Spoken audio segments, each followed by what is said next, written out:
প্রত্যেক ভূমিকম্পের সাথে সময় একটু একটু করে সংক্ষিপ্ত হয়। এটা রিসার্চ সায়েন্সের।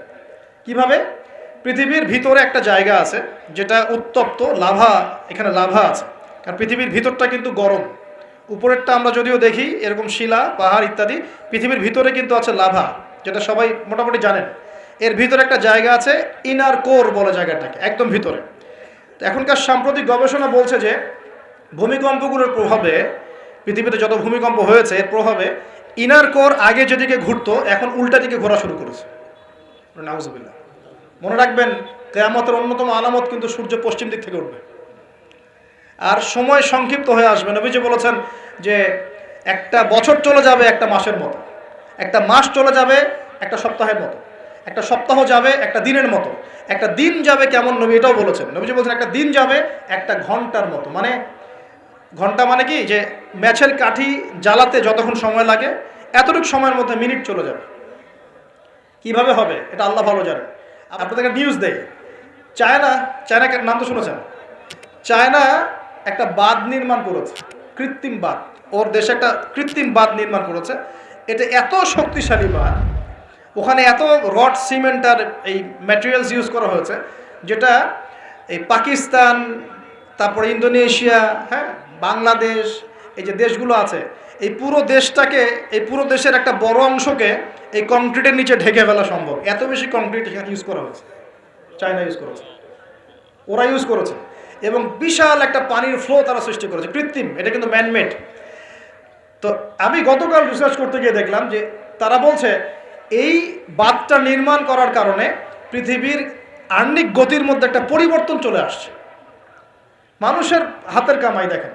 আর এখানে কিন্তু এটাও বলা হচ্ছে যে পৃথিবীর প্রথম দিনটা হবে এক বছরের সমান লম্বা। কে জানে, হয়তো বা এমন কিছু হবে মহাবিশ্বে যে পৃথিবীর আহ্নিক গতিটার মধ্যে কোনো পরিবর্তন হবে, ঘূর্ণনে কোনো পরিবর্তন দেখা দিবে, হয়তো বা, আল্লাহ ভালো জানে। তা আমি বিশ্বাস করি এটা হবে, কিন্তু আমি বলি না কারণে যে মানুষ বলবে যে আপনি এত স্পেসিফিকলি কেমন করে বলতে পারেন। তা আমার বিশ্বাস যেরকম কিছু একটা হবে, মহাবিশ্বে এমন কিছু একটা হবে যাতে এই পৃথিবীর গতির মধ্যে একটা পরিবর্তন আসবে। না হলে একদিন কেমন করে এক বছরের সমান হতে পারে। সাহাবীরা প্রশ্ন করলেন, ইয়া রাসূলুল্লাহ, আমরা তখন নামাজ কেমন করে পড়ব? নবীজি বললেন, অনুমান করে পড়ে নিবে, তোমরা এস্টিমেট করে অনুমান করে পড়ে নিবে যে কতটুকু সময় পর পর ওয়াক্ত হচ্ছে। তার মানে সাহাবীরা নামাজে তখনও সচেতন ছিলেন। তারপর দেখেন, ইয়াতাকারাবু জামান, নবীজি এটাও বলছেন দ্বিতীয় দিনটা হবে এক মাসের সমান, আর তৃতীয় দিনটা হবে এক সপ্তাহের সমান, বাকি দিনগুলো হবে তোমাদের দিনের মতোই। এটা হবে, বিশ্ববাসী দেখবে এগুলা। বিশ্বের সামনে ভয়ঙ্কর কিছু ঘটনা ঘটা এখনো বাকি আছে। বিশ্বটা এমন থাকবে না, এখন যা দেখছেন সব এমন থাকবে না। নবীজি বলছেন জ্ঞান উঠে যাবে যখন, এটা উঠে যাচ্ছে দিন দিন। মানুষকে এখন শেখানো হচ্ছে মানুষ বানর থেকে সৃষ্টি হয়েছে। এগুলো জ্ঞান। ইসলামের জাজল্যমান ইতিহাসগুলোকে মানুষ ভুলে যাচ্ছে, এগুলো জ্ঞান। শেখানো হচ্ছে মানুষকে যে পর্দা এগুলো কুসংস্কার, পর্দা কি কুসংস্কার, এগুলো জ্ঞান। জ্ঞান কাকে বলে? ওয়ুকবাদুল ইলম, মানে জ্ঞান উঠে যাচ্ছে, কবজ করে নেওয়া হচ্ছে। আর দেখেন আরেকটা হাদিসে আসছে, আল্লাহ পাক কিন্তু কোরআন হাদিসকে তুলে নেবেন না। একটা হাদিসে আসছে আল্লাহ পাক কোরআন হাদিসকে তুলে নেবেন না, কিন্তু আলেমদের মৃত্যু হবে বেশি বেশি। আলেমদের জান কবজ করার মধ্য দিয়ে আল্লাহ পাক জ্ঞান উঠিয়ে নেবেন। একটু দেখেন না কয়জন আলেম আছে মাঠে, দেখেন তো কয়জন আলেম তো অনেকেই আছে আলহামদুলিল্লাহ, কিন্তু বরেণ্য ওলামা যাদের কথা হাজার লক্ষ কোটি মানুষ শোনে, এমন আলেম কয়জন আছে দেখেন। আস্তে আস্তে প্রবীণ আলেমরা সব চলে যাচ্ছে। আর যে প্রজন্ম আমরা তৈরি করছি, এই প্রজন্মের কতজন ইলম অর্জন করে ওই চ্যালেঞ্জ বুকে নিয়ে জাতিকে সংস্কারের জন্য নেমেছে দেখেন একটু। আমাদেরকে দুনিয়া পেয়ে বসেছে। আমাদের চিন্তা হচ্ছে মসজিদ ইমামতি নিয়ে একটা তারাবি পড়াবো, ইমামতি করবো, একটা মাদ্রাসার মুহতামিম হবো। এতটুকুই আমার চিন্তা স্বপ্ন কেন? স্বপ্ন থাকতে হবে যে আমি আমার জ্ঞান দিয়ে উম্মাকে পরিবর্তন করবো ইনশাআল্লাহ, এবং আল্লাহর জমিনে আল্লাহর দিন প্রতিষ্ঠা করে ছাড়বো ইনশাআল্লাহ। এরকম চ্যালেঞ্জ নেওয়ার মানসিকতা আছে কয়জনের, খেয়াল করে দেখেন। আর হিউজ এই যুব সমাজ যারা জেনারেল লাইনে পড়ছে, তাদের মধ্যে কয়জন আলেম হচ্ছে একটু চিন্তা করেন। আর যারা দুই একজন উঠে আসার সুযোগ পাচ্ছে, তাদেরকে আবার মানুষ বুক ভরে রিসিভ করছে না, তারা হেল্প পাচ্ছে না, সহযোগিতা পাচ্ছে না, বরং হিংসার শিকার হচ্ছে, বিদ্বেষের শিকার হচ্ছে, আগ্রহ হারিয়ে ফেলছে। তা আমি এখানে সে কী করবো, আমাকে তো বুকে টেনে নেয় আর কেউ নেয়, এমন মনে হচ্ছে মানুষের কাছে। তো জ্ঞান উঠে যাবে, কিন্তু শুধু কোরআন সুন্নাহ আল্লাহ পাক তুলে নেবেন না, এমনটা আল্লাহ পাক বলেন নাই। আল্লাহ বলেছেন, তার নবীর মাধ্যমে জানিয়েছেন যে আলেমদের মৃত্যু হবে, সংখ্যা কমে যাবে, সংখ্যা বেড়েছে না কমেছে? সত্যি কথা হচ্ছে আলেমদের সংখ্যা, বরেণ্য আলেমদের সংখ্যা কমছে দিন দিন। আর মানুষ অনেক সময় জাহেলদেরকে আলেম বানিয়ে নিচ্ছে। অনেকে কোরআন তেলাওয়াত করতে পারছে না, সে এসে ওয়াজ করা শুরু করছে। আবার বড় বড় মুফতিদেরকে বাহাসও ডাকছে, দেখেন না? একটা আয়াত তেলাওয়াত করতে পারছে না, একটা আয়াত তেলাওয়াত করলে 10টা ভুল হচ্ছে। একটা খুতবা, জুমার খুতবা দিতে গিয়ে 19টা ভুল করে ফেলছে। ইন্নাল হামদুলিল্লাহ এইগুলা বলতেই তার 19টা ভুল হচ্ছে। অথচ সে এখানে স্টেজে বসে বসে মানুষকে ওয়াজ বাহাসের জন্য ডাকতেছে। কত বড় মুফতি আসো, আসো সামনে বসো। তাহলে সত্যি সত্যি এটা হচ্ছে না? জাহেলদেরকে মানুষ আলেমের জায়গা দখল করছে। আমরা এখন আলেম হই নাই, যে শব্দগুলো আমাদের সামনে ইউজ করা হয়, কসম আল্লাহর, এগুলোর সাথে আমাদের কোনো সম্পর্ক নেই। এখনও আমরা শুধু তালেবে ইলম আছি। আর আমি দোয়া করি আমি তালেবে ইলম অবস্থায় থাকতে চাই, কারণ জ্ঞানের কোনো শেষ নাই। দোলনা থেকে কবর, জ্ঞান অর্জন করতেই থাকতে হবে। নবী মুসা আলাইহিস সালাম পর্যন্ত জ্ঞান অর্জন করতে গিয়েছেন খিজরের কাছে আলাইহিস সালাম, জান নাই? নবী মুসা আলাইহিস সালাম বলছেন আমি সবচেয়ে জ্ঞানী মানুষ। আল্লাহ পাক বলছেন না, তুমি সবচেয়ে জ্ঞানী মানুষ না, ওই যে আমার বান্দা খিজর, ও জ্ঞানী মানুষ। তখন তিনি বলছেন আমি তার সাথে দেখা করতে চাই, জ্ঞান শিখতে চাই। হাল আত্তাবিউকা আলা আন তুআল্লিমানি মিম্মা উল্লিমতা রুশদা। তিনি গিয়ে বলছেন আমাকে কি আপনার সাথে রাখবেন? আল্লাহ পাক আপনাকে যা শিখিয়েছেন তার থেকে কিছু শেখাবেন। কে বলছে? নবী মুসা আলাইহিস সালাম। তো নবী মুসা আলাইহিস সালাম তালেবে ইলম হতে পারেন, আর আমরা কি বিয়া হয়ে গেছি নাকি? তো এই আন্তর্জাতিক খ্যাতি সম্পন্ন হাবি জাবি এগুলো বয়কট করেন, দরকার নাই এগুলো কোনো দরকার নাই। এমনি আমরা তালেবে ইলমই থাকতে চাই। আর আমরা শুধু দায়ী মাত্র, আপনাদেরকে হয়তো দাওয়াত দিতে পারবো, কিন্তু ফিকহের কঠিন মাসআলাগুলো, গভীরতা, এগুলো আমরা বলতে পারবো না, এগুলো মুফতি সাহেবরা বলতে পারবেন। তো বরেণ্য ওলামায়ে কেরামদের সংখ্যা কিন্তু কমছে। আমরা দোয়া করি আল্লাহ পাক সমস্ত মজলুম ওলামায়ে কেরামকে মুক্তিদানের ব্যবস্থা করেন, এবং আল্লাহ পাক বাংলার জমিনে আলেমদেরকে দিয়ে ভরিয়ে দিন ইনশাআল্লাহ। আর জাহেলদেরকে আল্লাহ পাক আলেমের জায়গায় আনা থেকে আমাদেরকে হেফাজত করুন বলি। আর আমাদের সবাইকে এই ট্রল পাগল হলে চলবে না, ইস্যু পাগল হলে চলবে না, সমালোচনা সংস্কৃতি লালন করা যাবে না। আপনি মানুষ তৈরি করেন, মানুষ তৈরি করা অনেক কঠিন, নামিয়ে দেওয়া সহজ। আমরা এই জায়গায় আসতে অনেক কষ্ট করতে হয়েছে, কিন্তু নামানো কিন্তু খুব সহজ। একটা ইস্যু দিয়ে নামাতে পারে না, একটা ইস্যু সৃষ্টি করে নামাতে পারে। এই জায়গায় আসতে কিন্তু অনেক কষ্ট করতে হয়। অতএব আল্লাহর দ্বীনের সাথে গাদ্দারি করলে আল্লাহ পাক ছাড়বেন না, কিন্তু এটা মাথায় রাখবেন। আল্লাহ পাক আমাদের সবাইকে বোঝার তৌফিক দান করুন। নবীজি বলছেন কখন এই ভূমিকম্পগুলো আসবে, সিরিজ ভূমিকম্পগুলো কখন আসবে? যখন জ্ঞান উঠে যাবে এবং জালজালা বাড়বে, ইয়াতাকারাবু জামান, জামানা কাছাকাছি চলে আসবে। আরও বলছেন নবীজি যে তোমাদের মাল সম্পদ বৃদ্ধি পাবে, ফায়াফিদু, এবং মাল সম্পদ উপচে পড়বে তোমাদের। দিন দিন দেখছেন না যে যার স্যান্ডেল কেনার টাকা ছিল না, সে এখন উঁচু উঁচু বিল্ডিং তৈরি করতেছে, দেখেন না? এটাই তো নবী সাল্লাল্লাহু আলাইহি ওয়াসাল্লাম হাদিস জিবরিলে কি বলেছেন? ওয়ান তারাল হুফাতাল উরাতাল আলাতা রিয়া আশ-শাই ইয়াতাতাওয়ালুনা ফিল বুনিয়ান। নবীজি বলছেন কিয়ামতের অন্যতম নিদর্শন হচ্ছে সমাজের নগ্ন পদের খালি গায়ের রাখাল শ্রেণীর মানুষ উঁচু উঁচু বিল্ডিং নির্মাণের প্রতিযোগিতা করবে। এমনটা হচ্ছে না? সম্পদ বাড়ছে মানুষের, এটাও একটা কিয়ামতের সাইন। নবীজি আরও বলছেন ওয়াজহরাতিল কায়নাত ওয়াল মুগান্নিয়াত, এবং বেশি বেশি বাদ্যযন্ত্র এবং নায়িকা নর্তকী, এগুলোর সংখ্যা বাড়তে থাকে। বাড়ছে না? এগুলো বাড়ছে। এই সময়ে নবী সাল্লাল্লাহু আলাইহি ওয়াসাল্লাম বলছেন যে এই জালজালাগুলো আসতে থাকবে। এটা একটা হাদিস। একটাতে আসছে যে নবী সাল্লাল্লাহু আলাইহি ওয়াসাল্লাম বলছেন লা ইয়াশরাবান্না নাস মিন হাযিহিল উম্মাহ আল খামর। আমার উম্মতের মধ্যে কিছু মানুষ মাদকদ্রব্য পান করবে, সবাই না, কিছু মানুষ মাদকদ্রব্য পান করবে। ওয়া ইউসাম্মুনাহা বিগাইরি ইসমিহা, এবং সেই মাদকের নাম তারা পরিবর্তন করে খাবে। খাচ্ছে না মানুষ এখন? মদকে মদ বলছে না। এই যে তোমরা টাইগার খাও কেন, স্পিড খাও কেন, এগুলোর মধ্যে অ্যালকোহল নাই? দিব্যি বাচ্চাদেরকে এগুলো খাওয়াচ্ছে অনেকে, দেখা যায়। আপনারা কি পাগল হয়ে গেছেন নাকি? এগুলোর মধ্যে এমন ক্ষতিকর উপাদান আছে যেগুলো দিয়ে মানুষের কিডনি ড্যামেজ হয়ে যায়।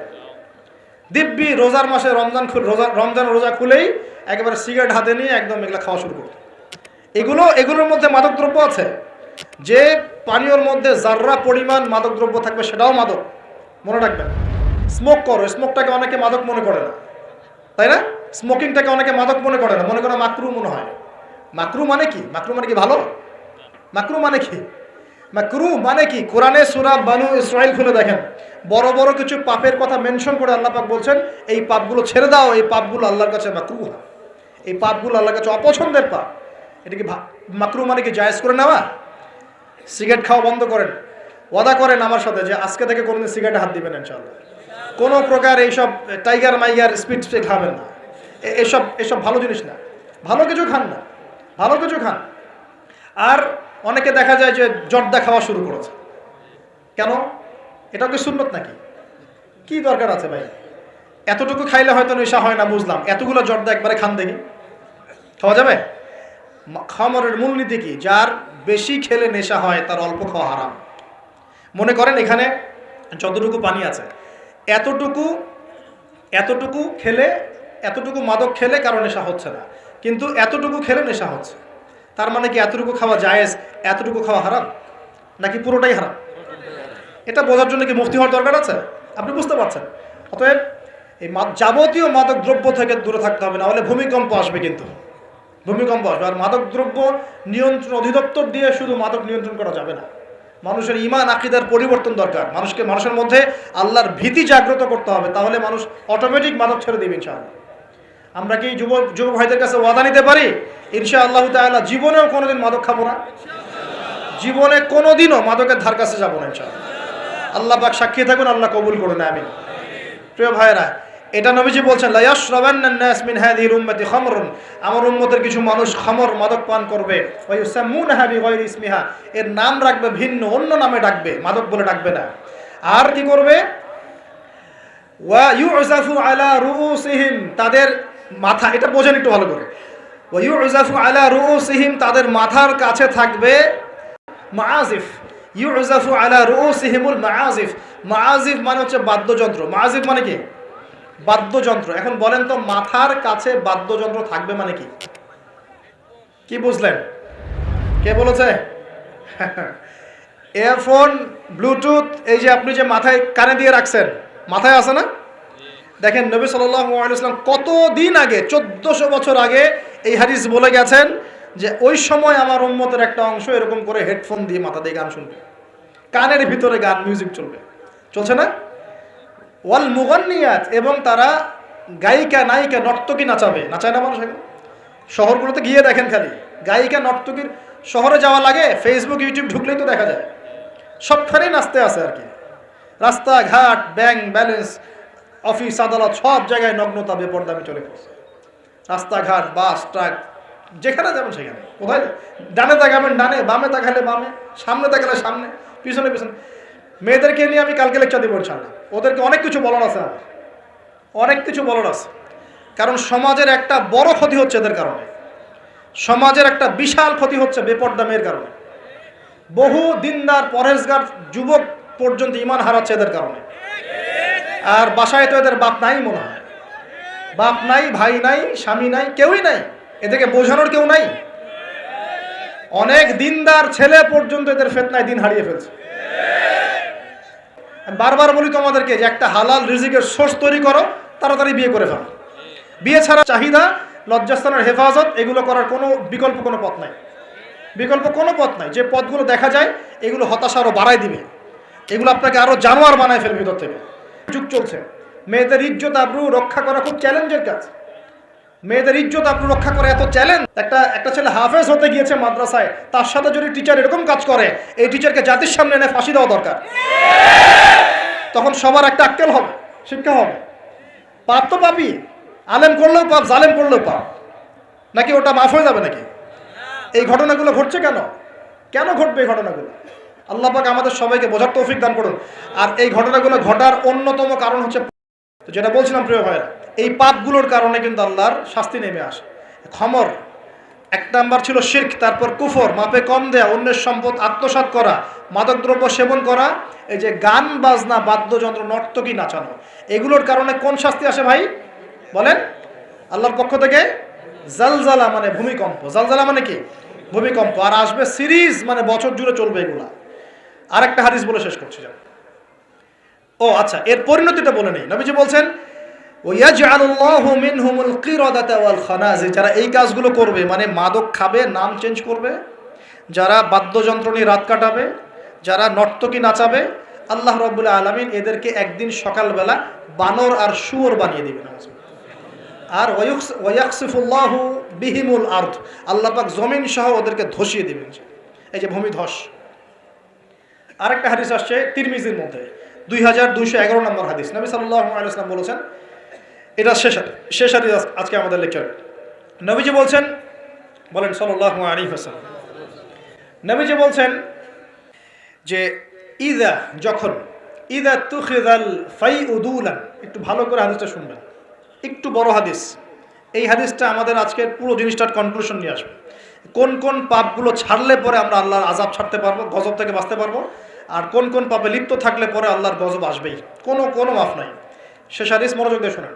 নবী সাল্লাল্লাহু আলাইহি ওয়াসাল্লাম বলছেন, ইদা তুখিযাল ফাইউদুলান, যখন দেখা যাবে যে গনিমতের মাল বা রাষ্ট্রীয় সম্পদ যেগুলো আছে, বুঝতে পারছেন, গনিমতের মাল, রাষ্ট্রীয় সম্পদ, এগুলোকে মানুষ ব্যক্তিগত সম্পদ মনে করে খাওয়া শুরু করবে।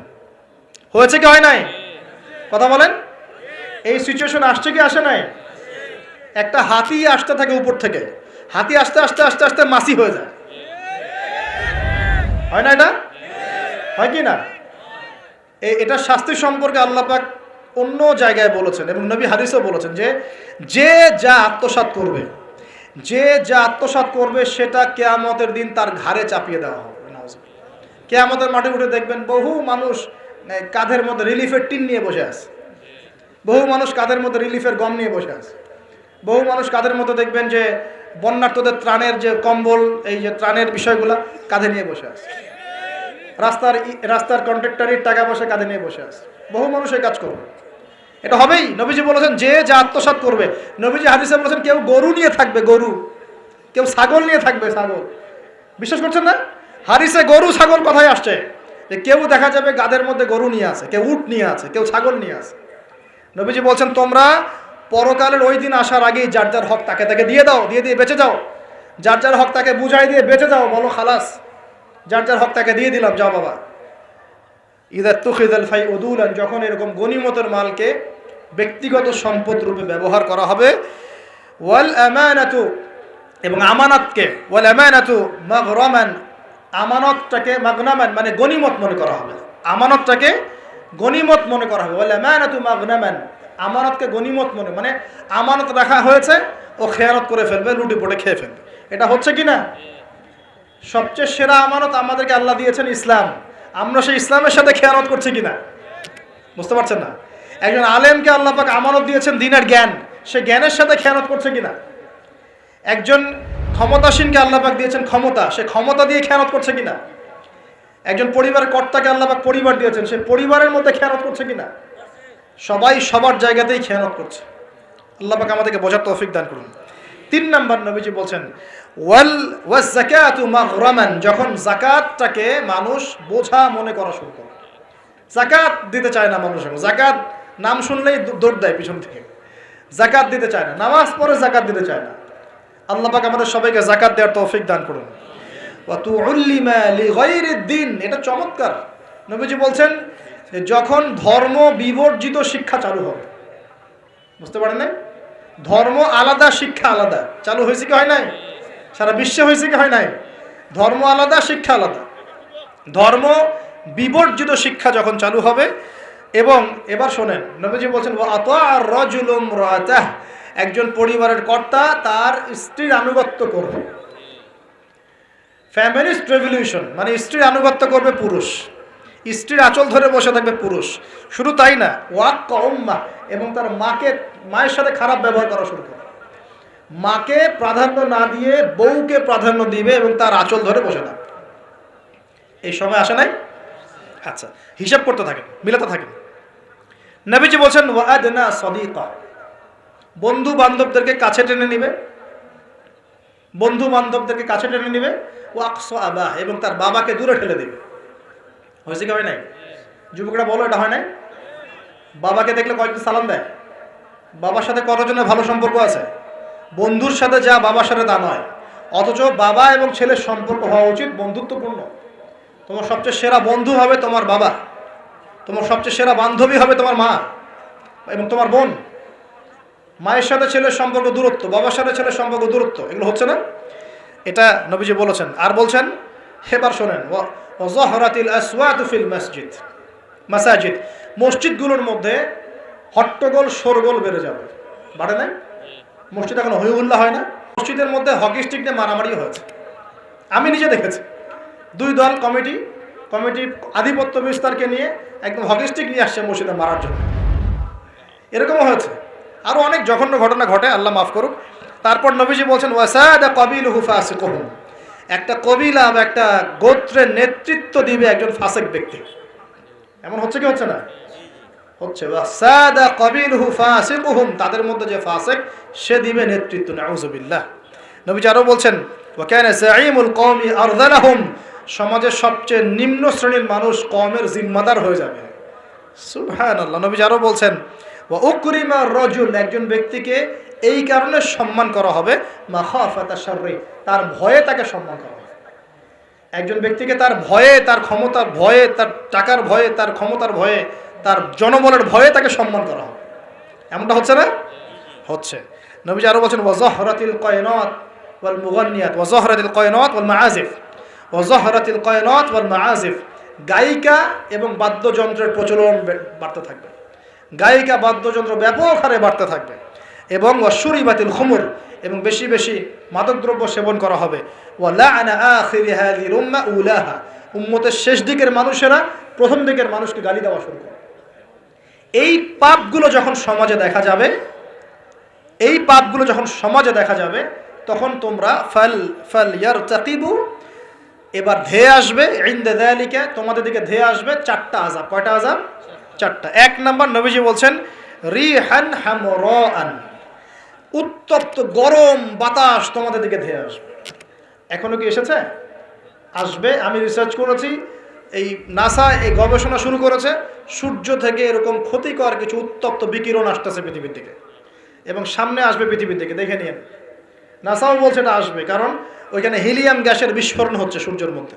ওখান থেকে এমন উত্তপ্ত কিছু আসবে যেটা পৃথিবীকে ধেয়ে নিয়ে আসবে একেবারে।